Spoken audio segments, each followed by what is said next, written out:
আসসালামু আলাইকুম। আজকের ভিডিওতে আমরা অর্থঋণ আদালত আইনের ধারা 40 এবং 41 নিয়ে ডিসকাস করব।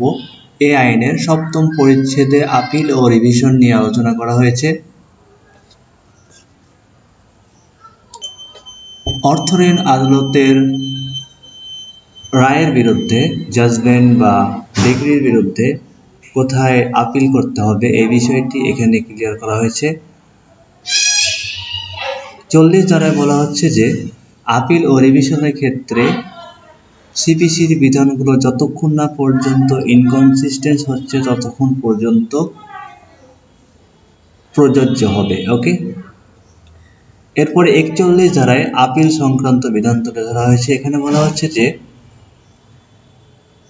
অর্থঋণ আদালতের আদেশ বা ডিগ্রি দ্বারা কেউ সংক্ষুব্ধ হলে ডিগ্রিকৃত টাকার পরিমাণ যদি 50 লাখ টাকা অপেক্ষা বেশি হয় তাহলে এটা 60 দিনের মধ্যে হাইকোর্ট বিভাগে আপিলযোগ্য হবে। ওকে, আর যদি ডিগ্রিকৃত টাকার পরিমাণ 50 লক্ষ টাকা অথবা এর কম হয় তাহলে 30 দিনের মধ্যে জেলা জজ আদালতে আপিল করতে পারবেন সংক্ষুব্ধ ব্যক্তি, সংক্ষুব্ধ পক্ষ। জেলা জজের কাছে আপিল করা হলে জেলা জজ এটা নিজে শ্রবণ করবেন অথবা অতিরিক্ত জেলা জজের কাছে ট্রান্সফার করতে পারবেন।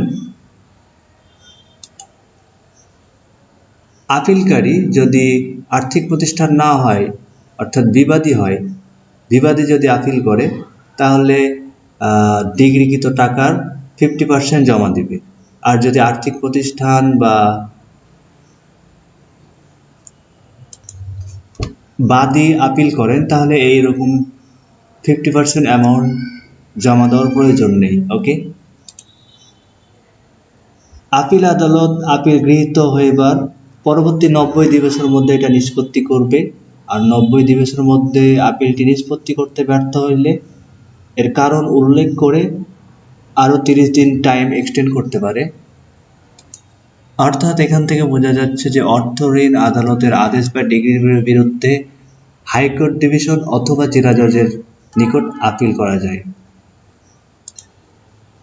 Thank you for watching. Please don't forget to subscribe. Thank you.